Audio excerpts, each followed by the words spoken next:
नमस्कार बच्चों। तो आज हम लोग देखने वाले हैं आई एरोडोप काइनेमेटिक्स का क्वेश्चन नंबर 44। 44 में बोला है बेटा कि एक व्हील जो है रोटेट कर रहा है अराउंड ए स्टेशनरी एक्सिस। तो एक्सिस जो है वो स्टेशनरी है। तो मैं मान लेता हूँ कि ये इस तरीके से व्हील है कुछ, है ना। और ये एक्सिस जो है वो स्टेशनरी है, मतलब फिक्स्ड है, और ये घूम रहा है ऐसे। ठीक है, ये घूम रहा है ऐसे मान लो। अब बोला है क्या इसमें, इस तरह से घूम रहा है कि stationary axis so that the rotation angle varies with time. और वो दे दिया है कितना, phi equal to 80 square. A की वैल्यू कितनी दे दी है, 0.2।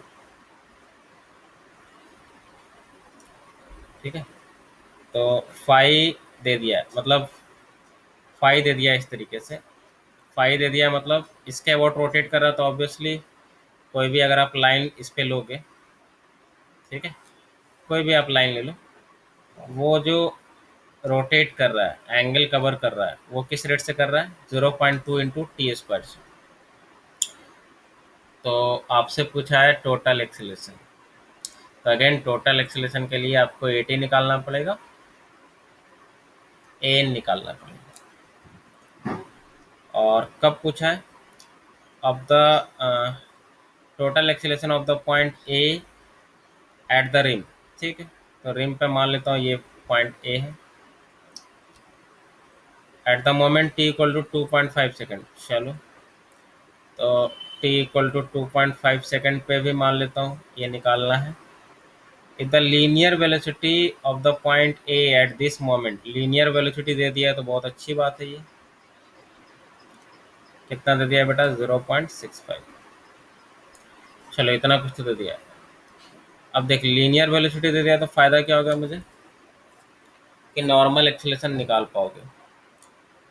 ठीक है, नॉर्मल एक्सीलरेशन के लिए लेकिन आर भी चाहिए यार। आर दिया है क्या, आर तो नहीं दिया है। ठीक है, क्योंकि नॉर्मल एक्सीलरेशन कैसे निकालोगे, वी स्क्वायर अपॉन आर। तो वी तो दे दिया है लेकिन आर गिवन नहीं है, तो देखते हैं और भी कैसे निकलेगा। और तो इसमें कुछ दिया नहीं दिया। सबसे पहले क्या करते हैं हम लोग, इसको डिफ्रेंशिएट करते हैं, तो ओमेगा आएगा, क्योंकि D five by D T करेंगे बेटा, ये क्या आ जाएगा, ओमेगा आ जाएगा। तो कितना आ जाएगा, ये 0.40। ठीक है, अब देखो ओमेगा यहाँ पे चेंज कर रहा है, ओमेगा यहाँ पे चेंज कर रहा है। तो अब आप इस इंस्टेंट पे t इक्वल टू 2.5 पे ओमेगा निकाल सकते हो। ओमेगा चेंज कर रहा है मतलब v भी चेंज करेगा। तो खैर v तो दिया हुआ है, तो कोई दिक्कत नहीं है ना। तो आप क्या करो, इसी इंस्टेंट पे ओमेगा निकाल लो। ओमेगा कितना आ जाएगा, 0.45, 0.4 इंटू टाइम है 2.5। तो ये तो आ जाएगा, नीचे गया तो 100, 25 चौक 100, तो ये आ जाएगा 1। ये आ जाएगा सिंपली 1। ओमेगा की वैल्यू 1 है। अच्छा, इस इंस्टेंट पे सोचो, ये पार्टिकल सर्कल में मूव कर रहा है। सर्कल में अगर मूव कर रहा है तो हम लोग क्या लिखेंगे, v इक्वल टू किसी भी इंस्टेंट पे क्या होगा, आर ओमेगा। आर ओमेगा लिख सकते हैं ऐसे, है ना, मैग्नीट्यूड वाइज। तो यहाँ से आर निकल जाएगा, आर इक्वल टू क्या हो जाएगा, वी बाई ओमेगा। ठीक है, R equal to V by omega. तो देखो आर दिया हुआ नहीं था, लेकिन आर इनडायरेक्टली निकल गया। तो यहाँ पे ओमेगा 1 आ गया है ना, तो आर की वैल्यू वी के इक्वल हुआ, तो एक से एक कैंसिल आउट हो गया। तो नॉर्मल एक्सीलरेशन निकल गया v के equal, and that is equal to 0.65। अभी नॉर्मल लिख रहा है, अब टेंजेंशियल निकालना जरूरी है।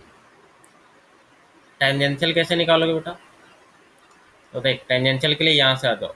देख ओमेगा पता है ना, टेंजेंशियल के लिए अगर मुझे v का इक्वेशन पता चल जाए तो डिफ्रेंशिएट करके टेंजेंशियल एक्सीलरेशन निकल जाएगा।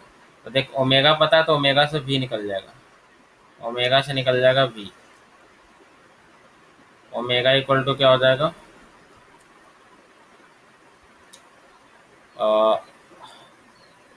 V equal to R omega हो जाएगा।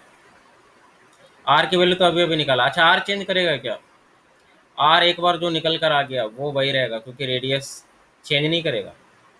तो आर कितना आया था? वी के इक्वल। वी कितना था? 0.65। तो आर अब 0.65 ही रहेगा। तो V equal to R omega करोगे तो आर आ गया 0.65 इंटू ओमेगा। ओमेगा कितना है बेटा टाइम के साथ? 0.4 इंटू टी।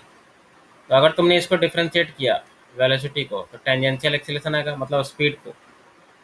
तो टेंजेंशियल एक्सीलरेशन सिंपली कितना आ जाएगा? सिर्फ और सिर्फ इतना, 0.65 इंटू 0.4। तो ये आ जाएगा कितना यार? ये नीचे में 1000 आ जाएगा, ऊपर में कितना आ जाएगा? 5 चौक 20, 6 चौक 24, 24 और 2 26, 260, मतलब 0.26। सब कुछ ऐसा यूनिट में रखा है, मीटर पर सेकंड स्क्वायर। टोटल एक्सेलरेशन कितना आ जाएगा बेटा? टोटल एक्सेलरेशन आ जाएगा, दोनों का अंडर रूट का स्क्वायर कर लो, तो टेंजेंशियल का स्क्वायर प्लस नॉर्मल तो अभी अभी निकाला था, किसके इक्वल था? 0.65 के इक्वल। तो फाइनली ये आ जाएगा, कैलकुलेटर से मैं चेक कर लेता हूँ। 0.26 का स्क्वायर प्लस 0.65 का स्क्वायर इक्वल टू रूट 0.700, मतलब 0.7, 0.7। सब कुछ ऐसा यूनिट में, मीटर पर सेकंड उसमें। तो यही आपसे पूछा था टोटल एक्सीलरेशन निकालने के लिए। तो यहाँ पे आप देख सकते हो क्वेश्चन हालांकि ठीक ही है ना, ज़्यादा टफ भी नहीं। मतलब ये तो डायरेक्ट दे दिया, तो यहीं से सब कुछ, बस आपको एक बार रिलेशन निकाल लेना चाहिए। एक प्रॉपर्टी इसमें क्या यूज किया कि आर एक बार निकल गया तो आर कभी चेंज होने वाला है नहीं, फिक्स रहने वाला है ना। तो 44 का क्या दिया इसका आंसर? 0.7 ही सही है ना। तो नेक्स्ट मिलेंगे हम लोग 45 के साथ, है ना।